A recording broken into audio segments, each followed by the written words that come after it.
My ഫ്രണ്ടിനെ ഫോണിൽ വിളിച്ച് ഞാൻ അഭിനന്ദിച്ചു. ഇത് പറഞ്ഞത് ഞാനല്ല, പ്രധാനമന്ത്രി നരേന്ദ്രമോദിയാണ്. മൈ ഫ്രണ്ട് എന്ന് പറയപ്പെടുമ്പോൾ എൻ്റെ സുഹൃത്തായ ട്രംപിനെയാണ് വിളിച്ച് അദ്ദേഹം അത്തരത്തിലൊരു അഭിനന്ദനം അറിയിച്ചിരിക്കുന്നത്. ട്രംപിനെ വിളിച്ചൊരു അഭിനന്ദനം അറിയിക്കുക എന്ന് പറഞ്ഞാൽ എന്തായിരിക്കും അതിന് കാരണമെന്ന് എല്ലാവർക്കും.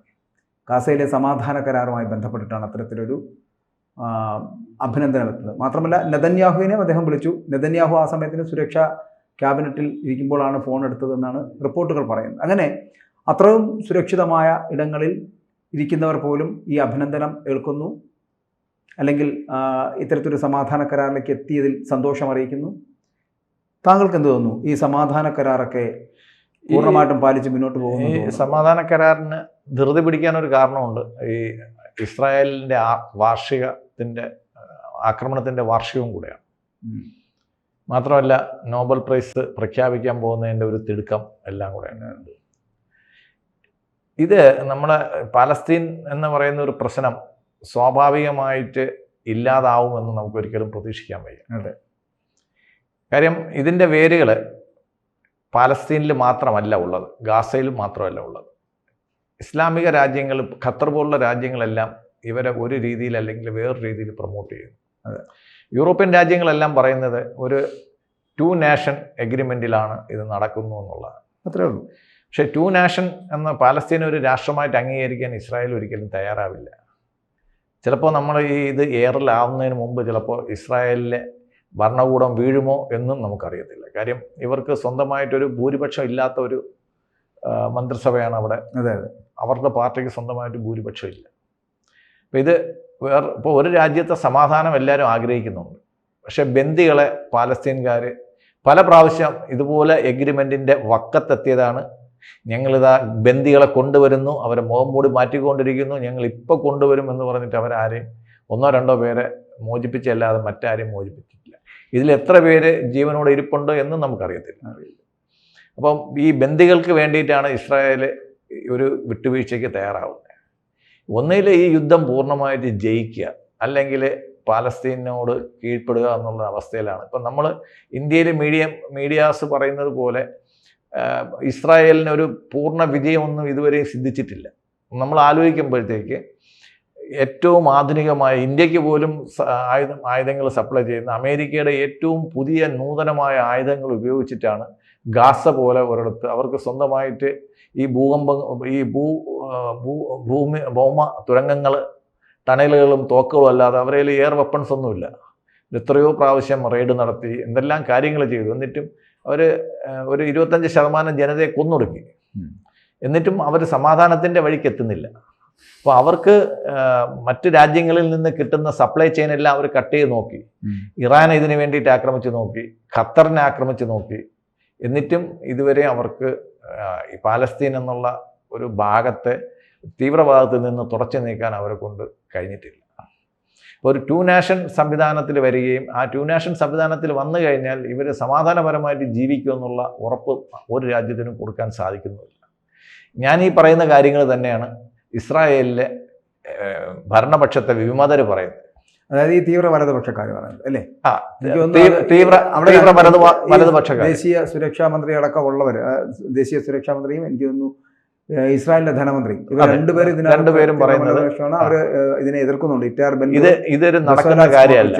കാര്യം അവർ സമയം വാങ്ങുക, യുദ്ധത്തിലൊരു രീതിയുണ്ട്, സമയം വാങ്ങുക എന്ന് പറയും. പിൻവാങ്ങുക എന്ന് പറയുമ്പോഴത്തേക്ക് അടുത്ത യുദ്ധത്തിനുള്ള കോപ്പ് കൂട്ടാൻ വേണ്ടിയിട്ടാണ് ചിലർ യുദ്ധ സമയത്ത് ഈ അർദ്ധവിരാമം ഇടുന്നത്. അർദ്ധവിരാമം എടുത്ത് കൂടുതൽ ശക്തിയോടെ തിരിച്ചടിക്കുക എന്നുള്ളതായിരിക്കും അവരുടെ തന്ത്രം. കാര്യം പാലസ്തീന് സ്വന്തമായിട്ട് രാഷ്ട്രം കൊടുക്കുകയും ജനാധിപത്യപരമായിട്ട് ആ ഒരു രാജ്യമായിട്ട് ജീവിക്കുകയും ചെയ്യുക എന്നുള്ളത് ഒരു ഇസ്ലാമിക രാജ്യത്തെ സംബന്ധിച്ചിടത്തോളം നടക്കുന്ന കാര്യമല്ല. കാര്യം ഇറാൻ നമ്മൾ കണ്ടു, ഒരു ജനാധിപത്യ വിപ്ലവം എന്ന് പറഞ്ഞ് ആദ്യം വന്നെങ്കിലും അതൊരു മതവിപ്ലവമായിട്ട് മാറി. ഷാ പഹ്ലവി പോയതിന് ശേഷം ആ രാജ്യം ഒരു ഏകാധിപത്യ സമ്പ്രദായത്തിൽ, മത ഏകാധിപത്യ സംവിധാനത്തിൽ പൊയ്ക്കൊണ്ടിരിക്കുകയാണ്. അപ്പോൾ ഈ രാജ്യങ്ങളിൽ നിന്നുള്ള ഫണ്ടുകൾ കിട്ടുന്നതാണ് ഇവരെ കീഴടക്കാൻ മറ്റു രാജ്യങ്ങൾക്ക് പാട്. അപ്പം ഇസ്ലാമിക തീവ്രവാദം എന്ന് പറയുന്നത് ഒരു റൂട്ട് കോസായിട്ട് നിൽക്കുമ്പോഴത്തേക്ക് തന്നെ പുറത്തൂടെ ചെയ്യുന്ന മിനുക്ക് പണികൾ കൊണ്ടും ഒരു ഫൈനൽ സൊല്യൂഷനിലേക്ക് എത്തില്ല എന്നുള്ളതാണ് അല്ല, ഈ ഇസ്രായേൽ പാലസ്തീൻ എന്ന് പറയപ്പെടുന്നത് വർഷങ്ങളായിട്ട് ഇങ്ങനെ യുദ്ധം നടന്നുകൊണ്ടിരിക്കുകയാണ്. നമുക്കറിയാമല്ലോ, ഈ പാലസ്തീൻ ലിബറേഷൻ ഓർഗനൈസേഷനൊക്കെ നിലവിൽ വരുമ്പോഴും ഇതുമായിട്ട് ബന്ധപ്പെട്ട് പലപ്പോഴും ഈ യുദ്ധങ്ങൾ ഇത്രയും ശക്തമായിട്ട് പോകുമ്പോഴൊക്കെ ഇതുപോലെ പലപ്പോഴും ഒരു താൽക്കാലിക വിരാമം ഉണ്ടാകുന്നു, വീണ്ടും മുമ്പോട്ട്. ഈ താൽക്കാലിക വിരാമം ഇട്ട് മുന്നോട്ട് പോകുമ്പോൾ തന്നെ അങ്ങനെ ഒരു യുദ്ധത്തിന് വേണ്ടി ഇപ്പോൾ ട്രംപിൻ്റെ കാര്യം പറയുന്നതുകൊണ്ടാണ് ഞാൻ ഈ പറയുന്നത്, സമാധാനത്തിനുള്ള നോബൽ സമ്മാനം നേടാൻ. സമാധാനത്തിനുള്ള നോബൽ സമ്മാനം നേടാൻ പറ്റിക്കുന്ന താൽക്കാലിക യുദ്ധവിരാമം മതിയോ? അല്ല, എനിക്ക് തോന്നുന്നത് അദ്ദേഹത്തിൻ്റെ തന്ത്രങ്ങളിലൊന്നും നോബൽ സമ്മാന നിർണയ മണിക്കൂറുകളേ ഉള്ളൂ, മണിക്കൂറുകളേ ഉള്ളൂ. ചിലപ്പോൾ നമ്മൾ എയർ ചെയ്യുന്നതിന് മുമ്പ് തന്നെ വന്നെന്ന് വരും. പക്ഷേ അങ്ങനെ ഒരു ചോദ്യം ചെയ്യപ്പെടാൻ സാധ്യതയുള്ള ഒരു പ്രതിച്ഛായ അല്ല നോബൽ കമ്മിറ്റിക്കുള്ളത്. കഴിയുന്നതും അവർ ഇത്തരം കാര്യങ്ങളിൽ നിന്ന് വിട്ടു നിൽക്കുകയാണ് ചെയ്യുന്നത്. അല്ല, ഈ ബരാക്ക് ഒബാമയുടെ വിഷയം പലപ്പോഴും ഇങ്ങനെ ചർച്ച ചെയ്യപ്പെടുന്നുണ്ട്. അന്ന് ബരാക്ക് ഒബാമ എനിക്ക് തോന്നുന്നു അധികാരത്തിലേറിയ ഒരു 9 മാസം കഴിയുമ്പോൾ അദ്ദേഹത്തിന് ഈ സമ്മാനത്തിനുള്ള നോബൽ സമ്മാനം കിട്ടുന്നുണ്ടായിരുന്നു. അപ്പോൾ അതിനെയാണ് ട്രംപ് മുന്നോട്ട് വെക്കുന്നത്. അന്ന് എന്തെങ്കിലും നേട്ടങ്ങൾ കൊയ്തിട്ടാണോ ബരാക്ക് ഒബാമയ്ക്ക് കൊടുത്തതെന്നൊക്കെയാണ് ട്രംപിൻ്റെ വാദങ്ങളെന്ന് പറയുന്നത്.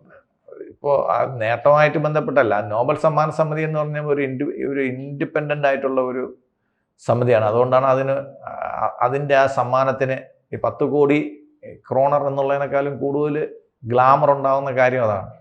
കാര്യം വേൾഡ് റിനൗണ്ടായ വേറെ ഒത്തിരി നോമിനേഷൻസ് ഉണ്ട്. അതെ, ഏകദേശം എനിക്ക് 300ഓളം നോമിനേഷൻ ഉണ്ട്. അതിൽ 10ഓളം എണ്ണം, അതിൽ നമ്മളെ അയൽഭാഗത്തുള്ള ഇമ്രാൻഖാൻ്റെ പേരും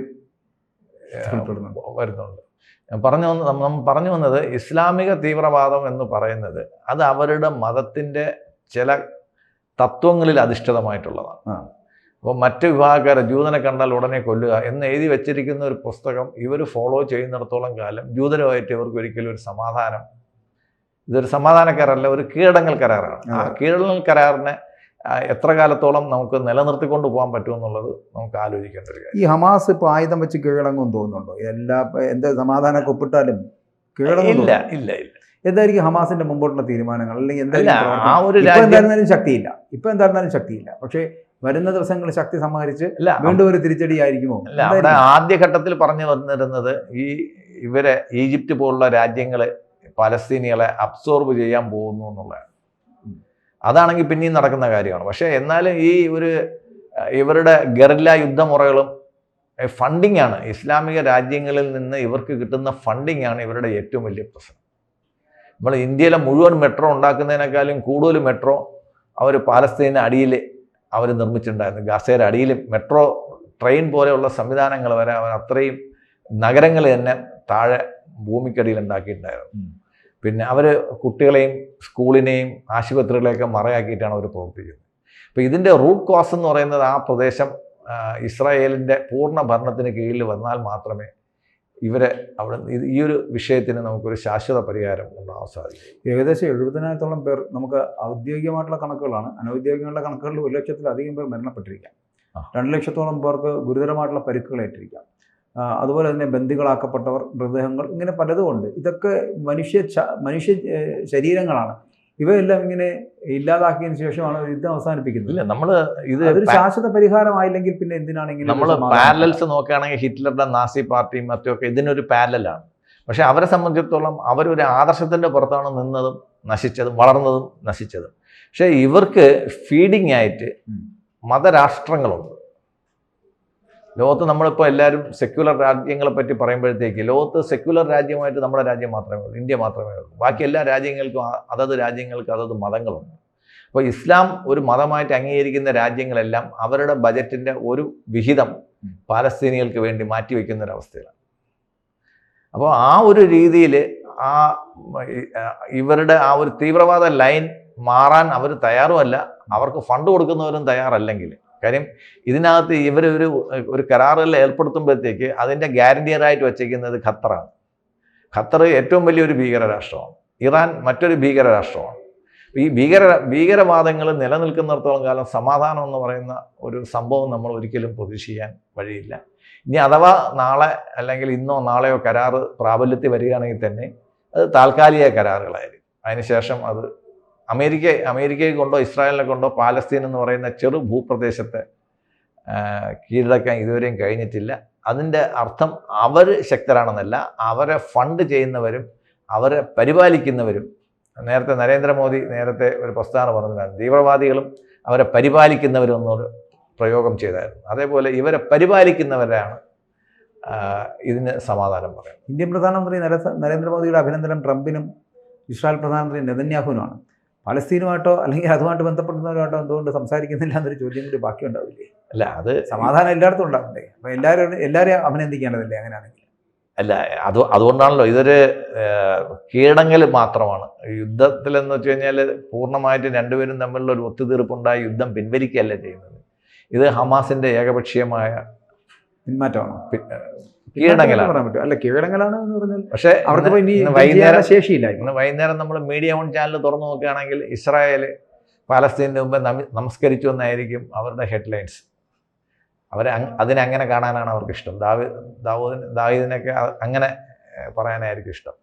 ഇസ്രായേൽ സമസ്ത അപരാധവും പറഞ്ഞ് പാലസ്തീൻ്റെ മുമ്പ് കീഴടങ്ങി. അല്ല, നമ്മുടെ ഇന്ത്യക്കൊരു നിലപാടുണ്ടാവുമല്ലോ, എപ്പോഴും ഇന്ത്യക്കൊരു നിലപാടുണ്ടാവുമല്ലോ. പാലസ്തീനോടാണെങ്കിൽ ഒരു നിലപാടുണ്ടാവും. അല്ല, ഇന്ത്യയുടെ ആദ്യകാലം തൊട്ട് നമ്മളെ പാലസ്തീൻ്റെ ഉത്ഭവകാലം തൊട്ട് തന്നെ ഇന്ത്യ ഗവൺമെൻറ്റിൻ്റെ ശക്തമായ പിന്തുണയിലാണ് നിന്നത്. 2014 വരെ ഇന്ത്യ ഗവൺമെൻറ് പാലസ്തീനെ ഒരു പരിധി വരെ നമ്മൾ സപ്പോർട്ട് ചെയ്തുകൊണ്ടിരുന്നു. ഇന്ത്യയുടെയും കൂടെ സപ്പോർട്ടിൻ്റെ പുറത്താണ് നമ്മൾ അദ്ദേഹത്തിൻ്റെ പാലസ്തീൻ ലിബറേഷൻ ആർമിയുടെ ചെയർമാൻ ഇന്ത്യയിൽ വന്നിരുന്നു. അദ്ദേഹത്തെ ഔദ്യോഗിക രാഷ്ട്ര തലവനായിട്ട് തന്നെയാണ് നമ്മൾ സ്വീകരിച്ചതും കാര്യങ്ങളെ ചെയ്തതും. പക്ഷേ തീവ്രവാദം വിട്ടൊഴിയാൻ വേണ്ടിയിട്ട് അവരൊരിക്കലും തയ്യാറല്ല. കൂടുതൽ വാർത്തകളും വിശേഷങ്ങളും നിങ്ങളിലേക്ക് എത്താൻ ABC മലയാളം സബ്സ്ക്രൈബ് ചെയ്യുക, ബെൽ ബട്ടണും അമർത്തുക.